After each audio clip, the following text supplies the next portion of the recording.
अगर आपने बायोलॉजी ली है और आपको बायोलॉजी नहीं समझ में आती है तो ये वीडियो आपके लिए है।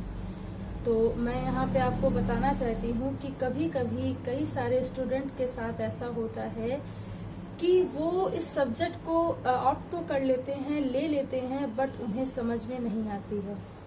वजह चाहे जो भी हो, लेकिन अब अगर विषय लिया है तो इसे पढ़ना तो पड़ेगा ही। तो मैं बताऊं कि इसकी जो शुरुआत होती है, कैसे इसे समझे। सबसे ज्यादा मेन जो मेरे पास क्वेश्चंस आते हैं बच्चों के, वो ये आते हैं कि मैम समझें इसे कैसे। तो मैं आपको बता दूं कि आप बायोलॉजी को इस तरीके से समझें कि जैसे ये कोई विषय है, आपकी बिल्कुल लाइफ से जुड़ा हुआ है, ठीक है। और इसका मीन भी होता है स्टडी ऑफ लाइफ। तो यदि विषय को अपनी लाइफ से कनेक्ट करके पढ़ेंगे तो ये आपके लिए बेहतर होगा। साथ ही साथ आप चाहे कोई भी सब्जेक्ट पढ़ें, उसमें सबसे मेन जो इम्पोर्टेंट रोल होता है to be a good listener. हमें एक अच्छा कहते नहीं है कि श्रोता होना चाहिए, हमें ऑडियंस अच्छा होना चाहिए। हम सुन सकें, उसकी सारी समीक्षाओं को समझ सकें, क्या कॉन्सेप्ट है उसको समझ सकें, एक ये चीज होनी चाहिए। दूसरा कि जो छोटे मोटे डाउट हैं, ठीक है, वो एक जगह आप लिखें। नहीं लिख पा रहे हैं तो एटलीस्ट वो आपके दिमाग में होने चाहिए। आप अपने सब्जेक्ट टीचर से आप पूछ सकते हैं, साथ ही साथ आप इसका डिस्कशन कर सकते हैं और आप सर्च भी कर सकते हैं। देखिए, जो बायोलॉजी है वो काफी इंटरेस्टिंग सब्जेक्ट होता है। मैं ऐसा बिल्कुल भी नहीं कह रही हूँ कि और कोई सब्जेक्ट इंटरेस्टिंग नहीं होता है, बट स्पेशली अगर बायोलॉजी की बात की जाए तो ये एक बहुत इंटरेस्टिंग सब्जेक्ट होता है। और इसको इंटरेस्ट बनाया जा सकता है यदि वो पढ़ाने वाला अच्छा हो और पढ़ने वाला अच्छा हो। तो ये डिपेंड करता है। और साथ ही साथ आपको हमेशा ये ध्यान देना चाहिए कि समझने वाला है, हम इसे जितना सुनेंगे ये हमें याद होगा। हालांकि बहुत से बच्चों को नेमिंग या जो लेबल्ड होते हैं डायग्राम, उनको याद करने के लिए बहुत दिक्कत आती है। तो मैं हमेशा बच्चों से एक ही बात कहती हूँ कि आप किसी भी डायग्राम को क्लॉकवाइज या एंटी क्लॉकवाइज याद करा करिए, उससे आपको बहुत आसानी होगी। और इसका भी मैंने आपको तरीका बता के रखा है कि आप सिंपल कोई एक नेम लीजिए पर्टिकुलर, जो भी उसमें दिया गया है, ठीक है, जो आपको अट्रैक्ट कर रहा है कि हाँ ये वर्ड मुझे बहुत अच्छा लग रहा है, उस वर्ड को लीजिए और उससे एंटी क्लॉकवाइज या क्लॉकवाइज याद करने की कोशिश करिए।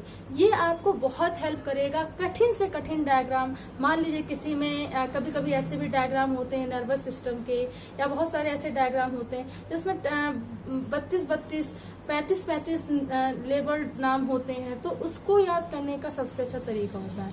फिर सीक्वेंशियल फॉर्म में होता है, उससे आप जल्दी याद कर सकते, तो ऐसे याद होता है। साथ ही साथ आपको लिखने का भी पैटर्न मैं बता दूं कि देखिए, जितना अच्छा आप समझते हैं, जितना अच्छा आप उसे कॉन्सेप्ट को क्लियर कर रहे हैं, अपनी भाषा का प्रयोग करेंगे, ठीक है, चीजों को अच्छे से समझा हुआ है, तो आप लिख भी बहुत अच्छे सकते हैं।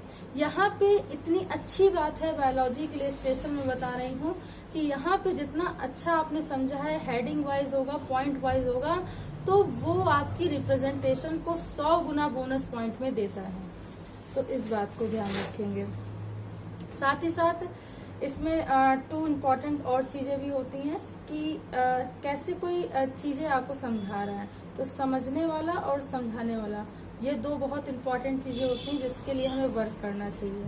कैसी आप रेफरेंस बुक का यूज कर रहे हैं, दूसरा ये पॉइंट है कि कैसी आप रेफरेंस बुक का यूज कर रहे हैं। तो हर एक स्टूडेंट के पास एक रेफरेंस बुक का होना बहुत जरूरी है।